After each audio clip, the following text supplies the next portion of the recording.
میری بربادی کی کہانی۔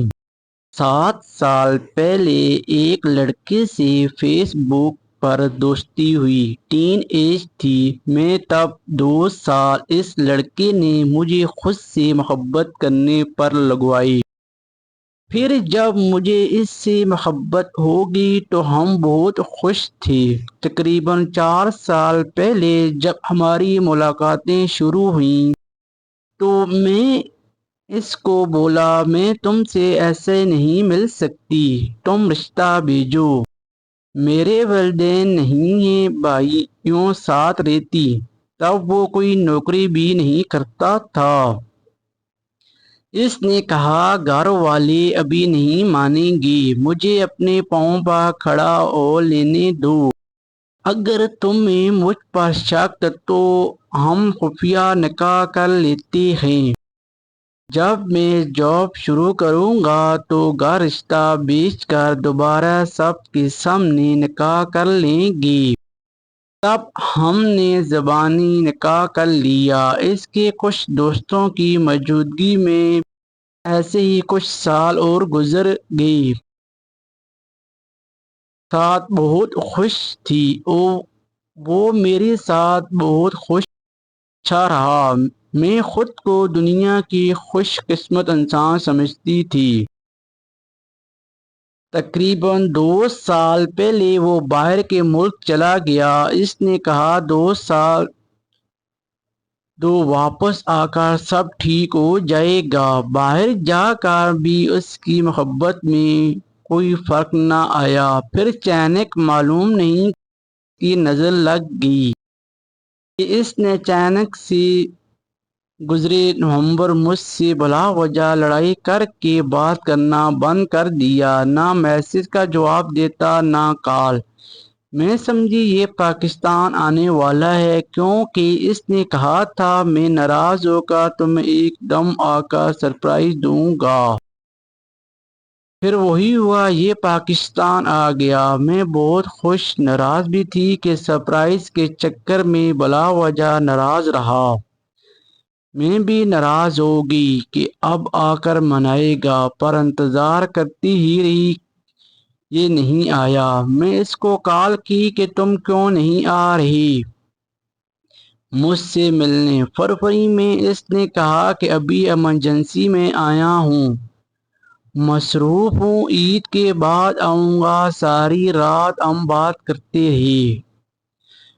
4 دن بعد میں ٹک ٹاک دیکھ رہی تو اس کا دوست کی ویڈیو سامنے آئی جس میں یہ دلہا بنا تھا۔ اس کی شادی تھی۔ میں شاید اس وقت 100 بار مری۔ میں اس کو کال کی، ویڈیو میں کہا یہ کیا ہے؟ کہتا ہے فیک ویڈیو ہے، پرینک ہے، تم کیوں پاگل ہو رہی ہو؟ پر میں بچی تو نہیں کہ مان جاتی۔ پھر کہتا مجبوری میں کروا دی گھر والوں، میں عید کے بعد تم سے مل کر سب سمجھاتا،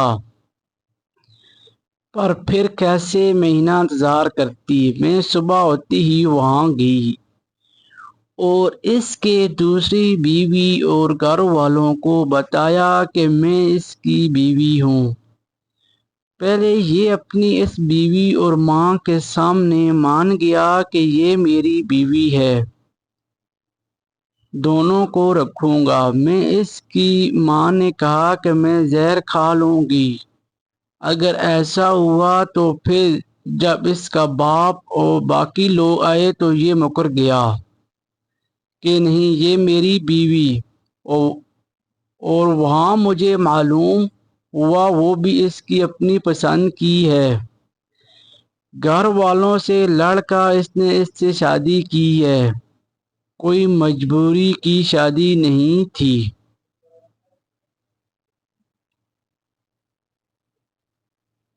پر سب لوگ مجھے الگ لے جا کر سمجھایا کہ ابھی شادی والے گھر دوسرے ہمارے خاندان کے ہمارے خاندان میں بہت لڑائی بن جانی، ابھی تم گھر جاؤ، ہم تمہیں بھی عزت سے لے کر آئیں گے۔ مجھے واپس بھیج دیا گیا اور اس کو ملک سے باہر بھگا دیا گیا، اور جب 3 مہینے گزر گئے یہ لوگ بہانے پر بہانہ کرتے رہے تو میں واپس وہاں گئی تو انہوں نے مجھے کہا کہ جاؤ، جو کرنا ہے کر لو، ہم تمہیں نہیں لاتے۔ مجھے مارا، پولیس کی دھمکیاں دیں۔ میں نے پولیس کو کال کر دی، تب پولیس پر پرچے کی رپورٹ لکھوائی۔ تب وہاں پھر سے صلاح نامہ ہوا کہ یہ لوگ 1 ماہ میں رشتہ لے کر آئیں گے، کیونکہ میرے گھر والوں کو نہیں معلوم میرا نکاح کا وہ بہت سخت ہیں۔ اب ان لوگوں کا ارادہ یہ ہے کہ رشتہ لانے کے بجائے میرے بھائیوں سے آ کر شکایت کریں، ان کو بولیں کہ مجھے سنبھالیں تاکہ میرے بھائی غیرت میں آ کر مجھے ہی مار دیں۔ ان کی بہت بے عزتی ہوئی میری وجہ سے، اب یہ مجھ سے بدلہ لینا چاہتے ہیں۔ اب نہ میرے پاس کوئی ثبوت ہے شادی کا، کیونکہ وہ سب لوگ مکر گئے ہیں، نہ ہی یہ مجھے رکھنا چاہتے۔ سمجھ نہیں آ رہا کیا کروں۔ میرا شوہر اب بدلہ لینا چاہتا ہے مجھ سے کہ جیسے تم نے میری ناک کٹوائی میں تمہیں رسوا کروں گا۔ اب مجھے کچھ سمجھ نہیں آ رہا کیا کروں۔